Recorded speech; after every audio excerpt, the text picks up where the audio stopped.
Alright guys, here we have a 1999 Ford E-350 by Wheeled Coach. This has a 7.3 liter turbo diesel Super Duty engine. That might be a reason why you're looking at this ad if you're a big fan of the 7.3. It has a brand new paint job. I'm going to go ahead and walk around, give you a 360 look at this thing. It used to be yellow. It came from a fire department here in California, so there's no rust or anything like that. It's been in California the whole time by the same fire department. Has low miles, only has 85,000 miles. The box is original to the chassis, and sorry if there's a little bit of sun glare, but I had it listed when it was yellow, and I would get calls on it. People would say they thought it was great, it looked great, they liked the low miles, but it's yellow and their fleet is white, and if only it were white. So we went ahead and painted it 3-stage paint with clear coat in all the door jambs, all the compartment doors. Let's go ahead and look at go through the outside compartments. Side compartment here is basically jump bags or anything you want to put in there, suction, stuff like that. Down below, just another compartment there. Over here is the batteries. 3 batteries in a tray. They're new batteries too. Backboard compartment with dividers, so if you've got a scoop stretcher, folding flat, all that stuff can fit. There's a shelf for headbeds or whatever you use to stabilize head and neck. And all the compartments have lights. The engine isn't on, so the lights don't come on when the doors open. But if the engine were running, the lights come on when the compartment doors come on. We'll go back here in a minute. I'm just going to give you a look at all of the doors that open. This compartment here, whatever you'd like to put down there, big space. The side patient area door there, and then O2 compartment is right here, and you could fit, it's set up for an M tank. You could put an H tank in there if you wanted to, but you probably have to change these brackets. And it has a regulator. I have a test tank. I'll go ahead and connect the test tank so you can see that the O2 lines work. And it's something like I can't stress enough. There's a lot of people selling ambulances out there, and I hear horror stories all the time about O2 lines cut.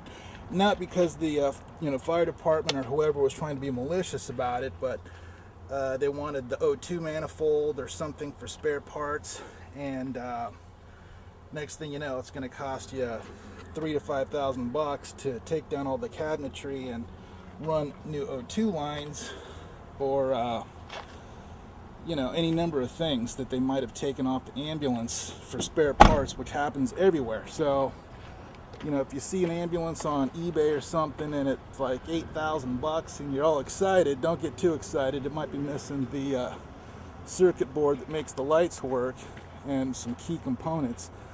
Next thing you know, it's $17,000 to get the thing just operational. There's no tears in any of the upholstery. Hopefully there's enough light back here. Let me see if I can't open that up a little bit. There we go. See, the back's in great shape, the seat cushion's in great shape. It's got this big beefy arm to keep you from flying into the cabinet. Sometimes you'll see there's a net there instead. The ALS wall, that's the wall right there.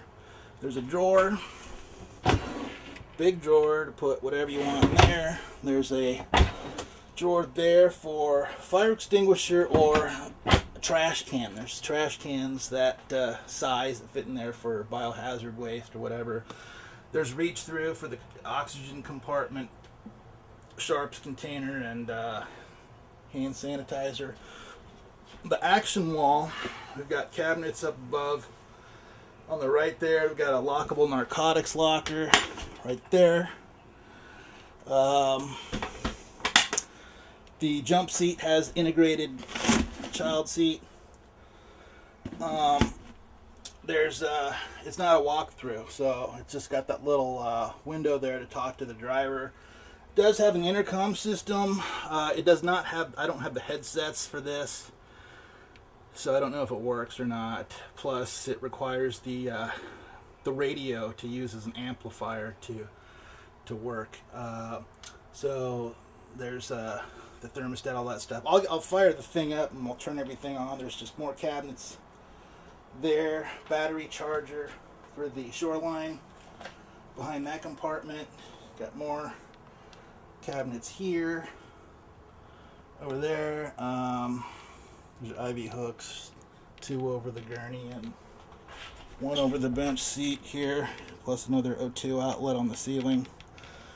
And then we've got these big drawers here, Curlex or bandages or whatever you want, bedpans, urinals. This is just like a little shallow area, restraints or whatever. It says seatbelts. There's on the end of the bench seat, there's a compartment for germicides, Wexcides, whatever you use to clean the gurney. Under the bench seat, there's space for traction splint, pillows, blankets. It's an IV drawer here, which is a perfect spot. And if you're sitting here on the bench seat, you have your Tagaderm and your tourniquets, your needles, and all your tapes and stuff set up right there. It's a nice feature. And that's that. So let me fire it up and then I'll turn the AC on and everything. Hold on. So on the action wall here, it's pretty hot in LA today too. So here's the switch. So right here's our switch. Patient heat or cold, and what determines if it's heat or cold is the thermostat. Right now it's set at cold. And then you got your fan speed. So right now it's set at medium. That's high.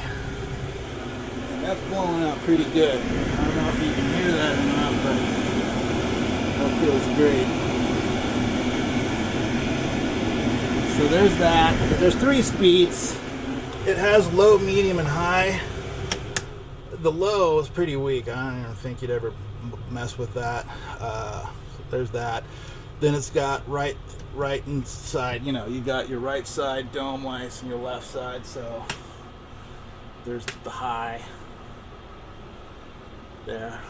They all work. And then if you just want the low, you just go low. And then there's that. And then what else we got? We've got the exhaust fan. In case your patient stinks, you can suck out the stench. There's that vent there. And then there's this one over here. Oh yeah, there's also more cabinets above the doors there too for like gloves or whatever. And that's the exhaust fan. And then of course your suction. And then normally there'd be a suction hose coming off of here, but there isn't. Plus there's a regulator. It doesn't have a regulator. I think I've got a regulator so I could test it out for you, but I know it works.